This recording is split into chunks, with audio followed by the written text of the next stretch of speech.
زمینوں میں ابربارہ کا کام کرتی ہے۔ تو لیجئے اردو تقریر کے لیے میں شعبہ پرائمری جماعت چہارم کے ایک ہونہار طالب علم ابو عبید سلمہ کو دعوت اسٹیج دے رہا ہوں کہ موصوف تشریف لائیں۔ خطابت وجد میں آ جائے تو ہتھیار بن جائے، خطابت وجد میں آ جائے تو ہتھیار بن جائے، کبھی خنجر کبھی نیزہ کبھی تلوار بن جائے۔ السلام علیکم۔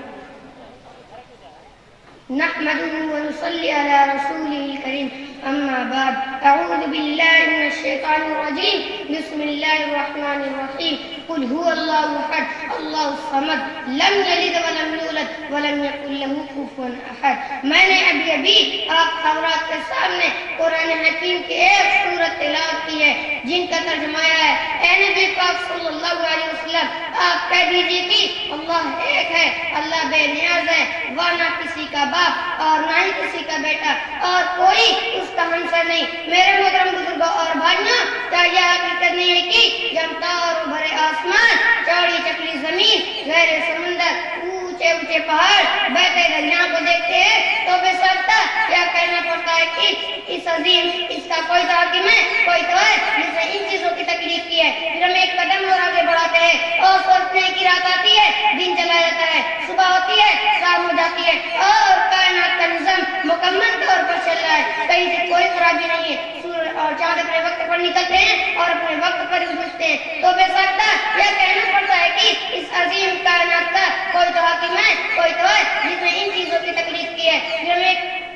جسے کسی کے تعاون اور مدد کی ضرورت نہیں، جو سارے جہان سے بے نیاز ہے، اسے کوئی روکنے والا نہیں، کیونکہ اگر روکنے والا ہوتا دنیا کا نظام اتنا اچھے ڈھنگ سے نہ چلتا۔ اللہ تعالیٰ قرآن پاک میں فرماتا ہے لو کان فیہما آلہۃ الا اللہ لفسدتا، اگر زمین و آسمان میں اللہ کے علاوہ اور کوئی عبادت کے لائق ہوتا تو وہ دونوں ٹوٹ ٹوٹ کر بکھر جاتے۔ میرے محترم بزرگوں اور بھائیوں، ایک ملک میں دو بادشاہ نہیں رہ سکتے تو اس کائنات کے کئی حاکم کیسے رہ سکتے ہیں؟ سوچنے کی بات ہے۔ میرے بھائیوں، تعجب ہے ان لوگوں پر جو سارے جہان کے کئی صدر مانتے ہیں، کوئی عقید تصدیق کا قائل ہے اور کوئی ہزاروں بلکہ کروڑوں دیوی دیوتاؤں کو پرمیشور کا شریک ٹھہراتا ہے۔ اس سے بھی زیادہ سنیے، مسلمانوں کا ایک بڑا طبقہ مزاروں اور درگاہوں کو اپنی حاجت روا سمجھتا ہے، مگر بڑے افسوس کی بات ہے کہ لوگ ان کو بے وقوف کہتے ہوئے ہچکچاتے ہیں۔ میرے محترم بزرگوں اور بھائیوں، اس کائنات میں